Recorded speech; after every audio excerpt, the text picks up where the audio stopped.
This week on Moron Money that you can find on patreon.com/blindmike, we talked about the sheer amount of Bitcoin that is being gobbled up that doesn't seem to be getting factored into the price, whether it's the old news of MicroStrategy and Grayscale and PayPal that we already knew are buying more Bitcoin than are mined on a daily basis.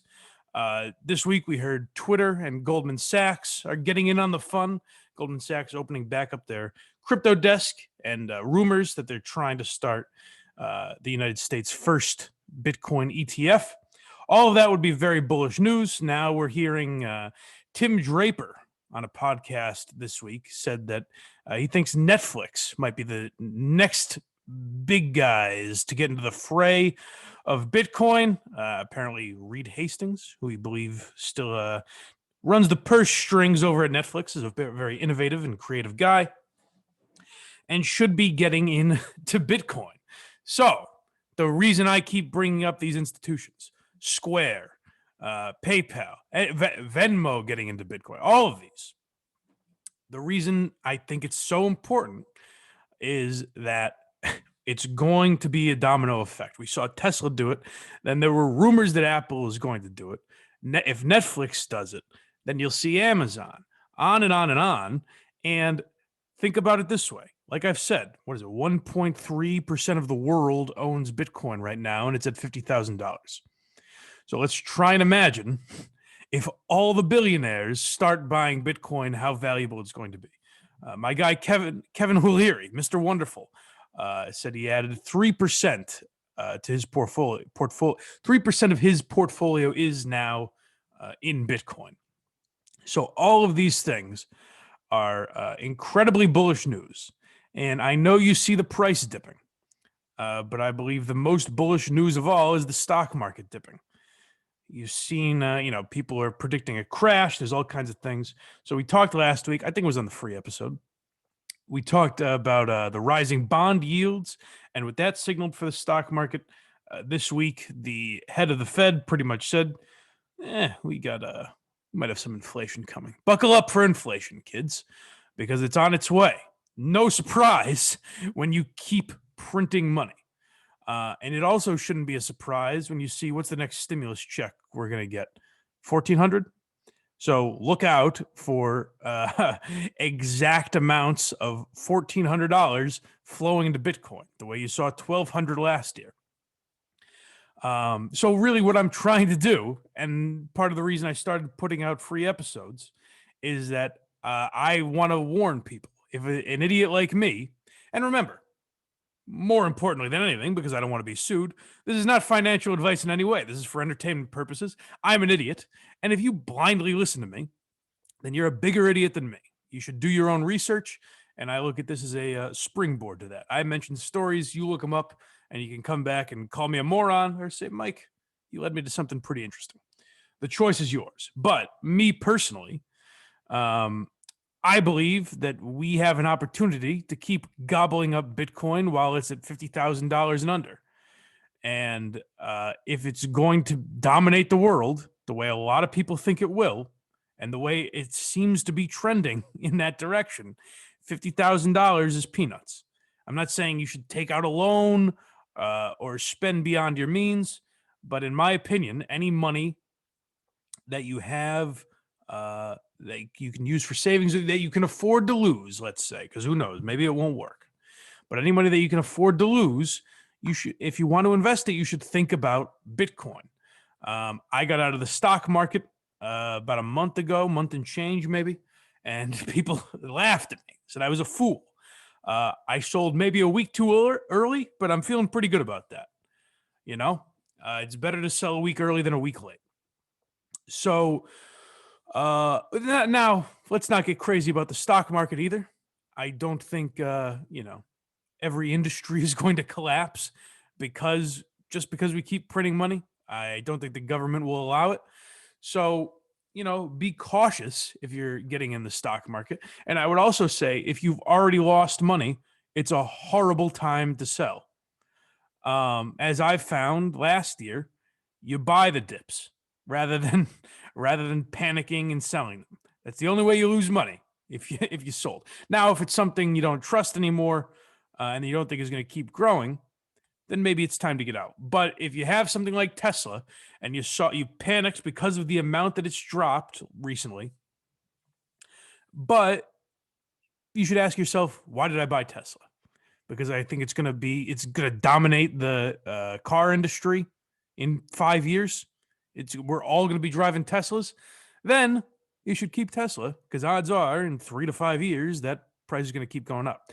The problem with Tesla, and the reason you saw such a rapid drop in businesses like Tesla, is because it's all speculation. Elon Musk himself, on Battery Day, said that he's we're going to have a $30,000 Tesla, and we're going to have this battery that can run 300 miles and all this crazy shit. But it's not going to be till 2022 at the earliest, or 2023. I forget exactly what year he said. But the point being is that is a very speculative market. So it's up to you, again, to do your own research and decide if you think EVs are the way to go, and if you think it's Tesla or Neo or Plug Power or Switchback Energy or any of these companies that are involved in the EV space that you should be investing in. And I do, that's what I liked investing in personally, was the future rather than right now. Or things that have dipped that have a lot of room to grow, which I believe Tesla is one. But also, I would say, I've talked about the cannabis space a lot. I like Afria still, which is merged with Tilray, and I like the gambling space. I like DraftKings and Penn National, as well as Roundhill Sports Betting for an ETF. I talked about an ETF a couple weeks ago, Altria, which is in the tobacco industry. Industries like that are not gonna die. In fact, cannabis and gambling, as they get legalized around the country are only going to grow. And I think Penn National, especially, is ready to be a leader. And DraftKings has a kind of a head start, I guess. So those would be the two I would look at. But what else I would look at if you want to get into the stock market is the companies getting into Bitcoin. Like I said, look at what MicroStrategy's stocks have done. When I first heard about Michael Saylor a few months ago, I think it was at $127. And now last I checked, I did not check in the dip, so I don't know what it's done recently, but it was up as high as the 900s. So look into stocks like that. PayPal buying in. Like I said, if you believe Tim Draper that Netflix is going to buy into Bitcoin, might be a good time to buy Netflix. Twitter. You saw what Twitter's stock price did last week. So suffice it to say, I really believe Bitcoin is the future. My guys at Cardano took a big dip, but again, look into Charles Hoskinson. See if you think he's a crazy genius. Look into what they've gotten for smart contracts and the advantage they have on Ethereum with their gas prices, and determine if there's going to be DeFi in the future. Is Cardano the answer, or is Cardano the front runner? And if so, you should think about buying those dips. So, I hate to keep banging that drum. Oh, the other thing, I think I forgot to mention this, but Citibank put out a 108-page report this week, basically saying Bitcoin's at a tipping point where it could implode or they could take over the world. Now, that's a gamble. Maybe you don't like those odds, but again, if you take that into consideration, their report and all the news that I talked about prior, it seems to be nothing but good news for Bitcoin. And the other thing we talked about on patreon.com/blindmike this week were NFTs. And when I did that episode, I did not know yet that Ripple of XRP said that they are adding NFTs to their ledger. So again, my whole thing about NFTs, if you didn't see it, are I don't get art. I don't get real art. So I certainly don't get digital art. I don't understand how they would make it scarce, but it's also, it's tough to understand how you make Bitcoin scarce. Digital scarcity is a tough concept to wrap your mind around a little bit, especially when you hear things like the NBA putting, their own NFTs out, which I'm sure will be shit. So I think the market will probably be flooded with dog shit like that, from the NBA, but again, do your own research. And if you've decided that there is a way that they can make NFTs scarce enough to be valuable, because even if it seems silly to you, don't forget, baseball cards have had value. Beanie Babies had value at one time. Silly shit. Pokemon cards. Ridiculous nonsense can have value. So even if you think NFTs are ridiculous, that doesn't mean you can't make money off them. Now, what is the money you'll make off them? It might be very short term, or maybe it will have a long term payoff. I have no idea. I don't trust them, so I'm not getting into them. But if it's something that you're interested in, I would suggest diving into it. And then XRP as well, which I do have some XRP because I started to think it seems like the SEC lawsuit is bullshit and will go away in the somewhat near future. Beyond that, nothing changed in XRP. So if you trusted what XRP does and liked what they provided before the SEC lawsuit, then I don't see any reason to not like them now if the lawsuit is going to go away. And also, if they're adding NFTs to their ledger, that could be big for them. You saw the price of XRP kind of try to surge and fail. I don't know exactly why that was, but it does seem like people are getting better, trusting XRP a little more these days.